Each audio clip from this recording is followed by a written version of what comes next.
Welcome back to the channel, everybody. We have full-time PSG 4, Real Madrid donut. 0 goals for Real Madrid today. What was my prediction? 3-1 PSG. I thought Real Madrid would get a moment out of one of their superstars. Didn't really get that moment today. Let's talk about this game. Let's break it down. If you're a Real Madrid fan and you're one of those fans that you don't want to hear someone talk bad about your team, click off the video. This video is not going to be for you. PSG, do we need to say more? And I tweeted this today. I mean, you know, the reason I even went 3-1 today was just off the fact that I thought Madrid superstar Mbappe, someone there would give them a goal, maybe Arda Güler, certainly not Vinny Jr. I think Real Madrid, it's really time for them to have conversations about Vinny Jr. He looks like absolutely horrendous every time I watch him. I don't even know the last time I really seen him complete too many passes in a row. It's shameful to see what he's become from where he was a year and a half ago. Look, it's not all about Vinny Jr. It's about the Real Madrid center backs. It's ultimately why I gave no Real Madrid chance in this game today, because they don't have anyone in the midfield that really can rival the orchestrativeness, the creativeness of these old great Real Madrid teams and of this brilliant PSG teams. And we're going to break down so many things. There's so many points I want to go over in this video. All right, so much. So where do we start? We start off in this game where Fabian Ruiz opens up the scoring. It comes from whose mistake? And I've said this guy is not good many times on this channel, Asensio. I felt like watching Eder Militao, who came into the game eventually for Asensio because Asensio was so bad. He might have been Madrid's best player today. I mean, match rating wise, he was. Eder Militao in the second half was actually the reason that as PSG were going through training practice, they didn't get 5, 6, or 7. This PSG game reminded me a lot of the Inter Miami game where we just saw one team that was so much better than another team. Courtois is going to get nabbed with only a 5.7, but Courtois is probably the reason in the first half that PSG didn't get 5, 6, or 7. He made multiple saves to start off the game where we could have had 5 goals for PSG and 0 for Real Madrid in the first 10. So this game reminded me a lot of the Inter Miami game in the sense that PSG really got their goals early, and Enrique kind of told the team, hey, look, these guys can't play with us. Just keep the ball. Don't get injured. We got a final to play. And it's crazy I'm saying that about Real Madrid, a team that has Jude Bellingham, a team that has Arda Güler, a team that has Kylian Mbappe, a team that has Vinny Jr., these superstar level players, Valverde, Xabi Alonso, a big name manager, and Enrique just shows the class and the brilliance of what he's doing. What Enrique is doing this season with this team, PSG is now becoming one of the greatest teams of all time. I mean, you could disagree with that. It's okay. It's just statistically what they're doing, the amount of trophies they're winning, the amount of success they're having, the consistency in the football they're playing. The team is incredible. I mean, they are absolutely destroying teams. It's not one of those teams that's just getting over the finish line. 2-1 wins. It's sloppy. You know, they're seeing the game out. Nah. They're dominating, bro. Today they had 70% possession, and I didn't give Real Madrid a chance in this game because Real Madrid, no matter who they go out with next season, no matter who in the comments wants to blame the center backs, wants to blame Vinny having a bad game, wants to blame Mbappe going to Madrid, and even though he had a good season, still not really demanding in a game like this where you see him take over from France, you see him take over.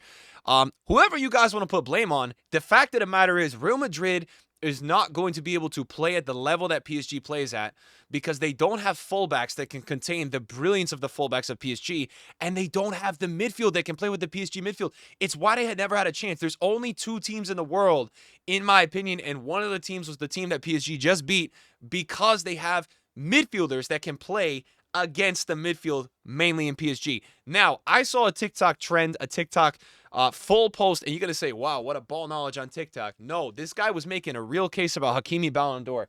I got to say, I know people change the Ballon d'Or, you know, from time to time. I can't start to ignore the brilliance of this PSG team, and I start to sit here and wonder, yeah, someone on this team probably should get rewarded for their efforts. Now, it's impossible. Hakimi's not going to win the Ballon d'Or. But I was looking through, and it was like match rating wise, chances created in the Champions League, chances created in the team, like everything, man. And the guy hasn't stopped running for 3 years. But I'm watching this game today, and I'm like, bro, the amount of times Hakimi is just, I mean, back and forth, and it's every PSG game. The PSG fullbacks in the midfield just run the show again. Fabian had a brace today. How did it go down? Let's start with a little bit of how it went down, and I got a lot of opinions, so we're going to spiral opinions in here. Get in the comments, guys. Let me know what you guys are thinking. So we start off, Asensio, look, just makes so many mistakes. Guys, 4.3 match rating, say what you want. That's one of the worst match ratings I've seen personally. 4.3 and 4.2 for Rudy, who had a horrible game as well. Rudy has just been not playing as well in the last year at all. So Real Madrid have this serious center back issue now as well. They've got other issues. I felt like, I can't believe I'm saying this. And, I know Trent is injured, so that's why they went Valverde there, and they would have played probably Valverde more advanced in the midfield and then Trent there. I felt like Real Madrid really missed any sort of creativity today, and that's where I'm like, man, I really felt like, Trent was giving them a couple assists and creative moments in these last couple of games, and I felt like they really missed it today. So hopefully Trent can get back healthy for the season. It was only a couple days, I think, the injury he had. As for the center backs, good to see Eder Militao back in action because he was the only bright light in the back line outside of Courtois making save after save today. So Asensio literally whiffs the ball, and then Dembele capitalizes, dribbles Courtois, who comes out. That would have been a penalty, but then Fabian picks it up and Fabian scores. Then Dembele has a nice finish off of Rudy, just literally like falling over the ball and just messing up. So 2 center back mistakes in the first 10, and the irony is that Courtois was actually keeping PSG in the game in that first 10 because this game just started off all PSG. It was crazy. You could tell the pace this game was going to be played at from minute 1, dude. It was flying right away. But PSG just did what they do best. They just come out and they're ruthless in the first 20. Then Fabian gets himself another finish. The guy is a goal-scoring machine. I mean, did you forget about Fabian Ruiz, Vitinha, João Neves? This game taking on the duties of working hard, and Fabian takes on the brilliance of his scoring and his finishing ability, man. The dude is a lethal shooter. And then at the end, man, oh my God, Goncalo Ramos. The finish was exquisite. Barcola gets a ball from Hakimi, takes a beautiful first touch inside. Militao did really well to even initially intercept it because Hakimi played a ball. I think the Goncalo Ramos did probably, he would have had it. And then Hakimi, eventually, I think Barcola connects. I can't remember how it went down. He does some crazy cutback, and then he, I think he nutmegs the defender, passes it to Goncalo Ramos, who then does some crazy turn and the finish, and does the ever so classy Jota celebration. Rest in peace. It was nice to see that. Goncalo Ramos getting himself a 4-0, a goal here and making it 4-0. And yeah, guys, this was ultimately a domination game, and it felt, it's so crazy because it's Real Madrid, you know what I'm saying? And you got PSG, and it looks like they're playing FIFA on head-to-head amateur difficulty. It really did, man. And it's like, there's one part of it. Is it PSG is that good, or is it Real Madrid is that bad? It's a little bit of both. For me, the real struggle with Real Madrid going forward this season, this is just, it's still giving me the same issues overall. It's great that you got Xabi Alonso. What are the positives? It's great that you got this striker Garcia, who didn't do much today. Beraldo stepped up really well for Pacho. I mean, this is PSG without Pacho, who's a monster back there. But those are really the positives. For me, you still have this issue with Real Madrid. The creativity is lacking a lot. I really don't believe in their ability to always connect the dots with overwhelming attacks and creativeness through the midfield, so that when they do face, hear me out, a midfield of a Kimmich and a Musiala and Olise, who are just working super hard there, they're going to struggle. It's the same thing with this PSG team. When they're facing those types of teams, I really worry about this Real Madrid team. And I really worry about this Real Madrid team in their Barca matchups next year because it's the same situation. So, it's not sound the alarm at the Real Madrid headquarters, but you're seeing the levels to the game. And yes, this is one of the best teams of the last 2 decades, 3 decades. One of the best teams ever that they got their asses spanked by today. But you have to ask yourself some real questions at Real Madrid. You really got to ask yourself, today we don't see Rodrigo. So what, again, Rodrigo, right? What's going on there? Is he leaving? Vinny Jr. I mean, if I speak about Vinny Jr., say what you want about Mbappe. Mbappe still gave you how many goals last season? 40. Vinny Jr.'s performance in the consistency of things has dropped off astronomically. I think he's not playing nearly as well as he used to be playing. He's scoring way less. And just generally for me, his overall ability to keep the ball and make good decisions is very poor. His completion in these counters, it's very frustrating to watch. I'm not giving Mbappe the pass because we say Mbappe is the best player in the world. We want to see more out of Mbappe today. Mbappe, for me today, I'm not giving him the pass, but I guess I am because I'm like, he's just coming back from this injury. He had the nice goal where he gets subbed in last game. Today he gets the start. Xabi tries the 4-3-3 today with Vinny on the right. I just don't know. I don't know what's going on with this team. Garcia has definitely established himself as a nice goal-scoring striker, but you look at the season, do you overreact to this game? You don't overreact because you lost to one of the best teams in the last 2 decades. If you're a Madrid fan, it is what it is. You might be a little disappointed in the way it went down because I'll tell you this, guys. I will tell you this right now, and I'm telling you this as a viewer who's been watching PSG. There is a moment in these PSG games where Enrique tells his team to relax, chill out. We got this under control. Don't sweat it, right? And even though Madrid gathered a little momentum in the second half, were any of the chances ultra convincing? No, they didn't create they didn't even get an expected goal, 0 big chances, and that's what you see when you're watching from the couch. You don't see much from Real Madrid because they lack that overall cohesion still. It still feels like the superstar team without any type of cohesion. It drives me crazy. And I said this for the whole year I watched them win the Champions League, where Benzema and Vinny had that really nice link up, and Toni Kroos, every play they were just going through Kroos. If you watch the tape, it's crazy, and now they don't got a guy like that, and they're struggling out there. They're having moments where it's looking good. So I think, where do you go from here, Real Madrid? What do you look for? I don't know. I don't know what's the opinion of the Real Madrid fans. I think you got to cash in and get some money for one of these attackers because clearly having all these attackers isn't really doing you any justice. You have this constant lineup problem every single match where you don't really know what to do. And you got this fan who thinks this guy should play, and you got this fan who thinks that guy should play. It's great to have depth. It's not great to have too many options, where you got all these superstars and you're going to upset one of them. Go get some money for one of them. Mbappe, there's no way you're getting rid of Mbappe. So you know what I'm talking about. And go grab yourself someone, man, that's going to be a tempo maker, a creative guy. It can't be that Dean Huijsen and Trent, your 2 signings you made, are literally your most creative players coming out from the back 7 or back 8. And because they don't play today, you're putting the pressure on the new signings who just came here this summer that you're going to look this shit today. I know you look at the season, you're like, okay, well, we got a center back that's a ball-playing defender, right? He can ping him behind and unlock some defenses. Yeah, that's great because you look at Asensio and you look at Rudy today, and they look freaking horrendous. Horrible. Terrible. They looked so bad today. I know. And respect. Look, not much respect to Asensio because, to be honest, I feel like he's just filling the void of this transition at the center back. Militao injury, Alaba injury. They got to get one of those guys in the rotation with Huijsen. And I'll be confident with Rudy. It was a bad game. He's not been in the craziest form. Rudy is a Champions League winner, a serious player. He'll figure it out. He better figure it out. Otherwise, January is calling. And I still want to see them get someone else in the midfield. I really do. So that's the bit of business that I would look forward to. We'll see what Xabi's able to cook up. The goal of Real Madrid is that they should be getting this team with another signing, hopefully before the season. And if not, get this team to January still in a position to compete in every competition. But I'll tell you this, looking at football, looking at PSG, guys, I said this many times with PSG, no team is beating this team. After Bayern Munich went out to them, after that game, you saw how close it was in the first half, some injuries, unfortunately, and they did well in the second half. No team is beating this team. Chelsea have an incredible midfield between Enzo and Caicedo, and don't even get me started on Caicedo. I didn't have time to make the video yesterday. They will give PSG some problems, but at the end of the day, man, PSG are they're just a matchup nightmare. And if they can manage to keep these guys on this team, keep the egos low, keep Enrique there, keep the players motivated, we are looking at one of the next crazy dynasties in club. We didn't get to see that really with Bayern Munich. Hansi Flick stayed for how long? Lewandowski left after the second year after they ran it back and it didn't go well.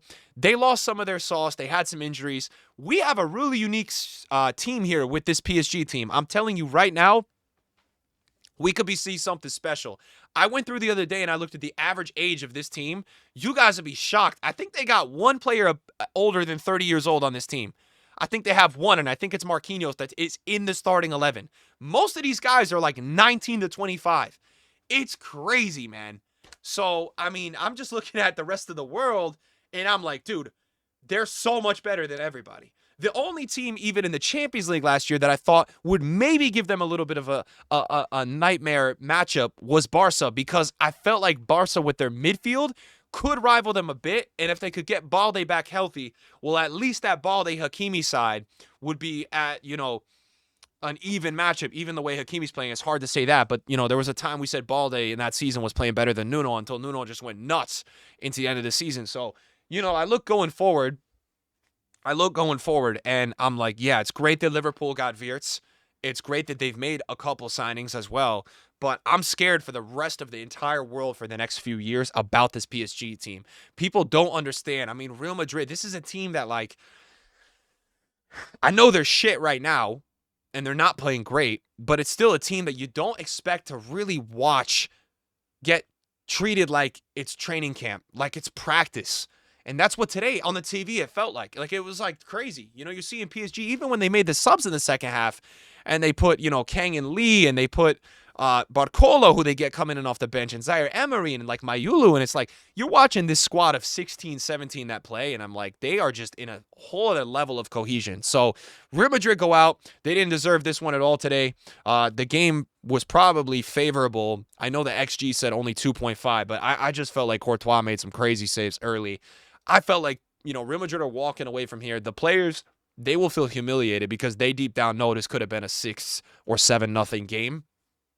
Those are my honest reactions though, guys. I'm not feeling confident about Real Madrid going forward unless they sell one of these attackers they don't need and they do pick up another midfielder. I got to see that for me to start believing in this team, because I look in the league and I'm still concerned about how Barca is just a better team than them.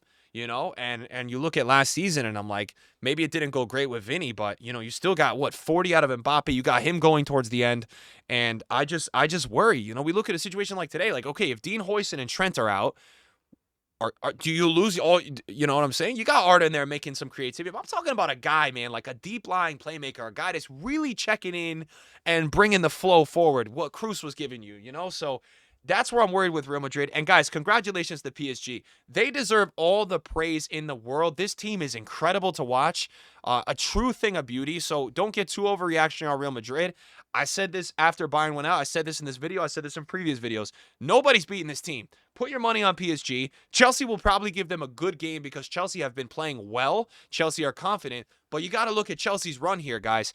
They haven't really played anybody to the level that PSG are playing. PSG just spanked Real Madrid. They took care of Bayern Munich, and they humbled Inter Miami, who everybody thought this was rigged for Messi, and they were going to, make some upset. I didn't think that, but some people did. It's a crazy run, and now they'll face Chelsea, who have a presentable midfield. My worry with Chelsea, last game against Fluminense. You got 2 incredible goals out of Joao Pedro. Will you be able to outscore and outplay PSG for 90 minutes, okay? No, I don't think so, and it's no slight to Chelsea fans. You've done well to get to the final. Your chance was against Real Madrid. PSG, I don't even think... We really only saw them play one 90-minute game. This was a 45-minute game. The first round was like a 40-minute game. We got to watch them against Bayern pretty much go for 90 minutes. I don't know. Will we see PSG really give the viewer another 90-minute game? I guess time will tell, guys. But I have all the respect to this PSG team, and I don't know if I showed this, but this is what I tweeted, because I'm just like, I don't understand who would have predicted today that Madrid was going to get really, what was your chance here? I don't even know. I don't even know what you felt like, how this was going to go in Real Madrid's favor. So, is it time to get too overreactionary? It's time to be realistic, though, if you're a fan of football, and really sit there and watch these games and figure out, does my team that I support have any chance against PSG in the future? It's like, because the cohesion this team is playing with, I mean, it's going to have to take, we're not even talking one injury, we're talking like 2 or 3, which, knock on wood, that doesn't happen. But I'm like, what is it going to take? Because, again, this is their strongest 3. I believe it. Barcola needs to improve his finishing to be relevant in this starting 3. But the depth they have, man, the players they have, it's such an incredible system. And Enrique is just... he's out managing everybody. He's sitting there. He loves it. You can really tell watching them, the team loves each other. And I just look at every player in each position, and I'm like, damn. I'm just like, damn. So, guys, PSG, really impressive. No surprises for me about this game. Asensio needs to get booted from this team. If I'm a Real Madrid fan, I don't want to see this guy anymore, man. He annoys me, bro. He's like a fake passionate rat, dude. He's not even really that good. He just makes shit mistakes. He's been making mistakes, and it's not time to like it's just time to be like, nah, bro, just let it go. Cause it's gotta be, if you're a Real Madrid fan and you're watching this, like Rudy is a Champions League winner. Maybe Asensio was on the reserves that 1 year. I don't even know. But I'm just like, he's pissing me off. He makes too many mistakes. He's complaining out on the pitch. All right. And, you know, if there's any positive today for a Real Madrid fan, it's, I guess, what you got out of Eder Militao. Modric is going to be gone soon. Carvajal is back from injury, but, you know, he's getting older. What are you going to do with this team? What are you going to do with this team? Real Madrid fans, you guys got to let me know in the comments. I'm really not trying to cook you guys. I'm trying to be objectively honest because I think too many people with Real Madrid and their current issues like to deflate it because of how they maybe almost competed last season and now they actually have a real manager here. There's so much work to do on this overall team. People look at the headline players, the value of the team. They need a lot more. The game today should show you exactly that they're missing a lot. There's like a really large gap in level between these two teams. It's really, you know, if this was a 2-1 affair and you gave it your best shot, that's one thing to say. This was a freaking cookout. You know, I'm being dead ass. I think PSG could have won this game 7 or 8-0 if they really didn't take their foot off the gas. That's the video today, guys. Have a good one. Peace.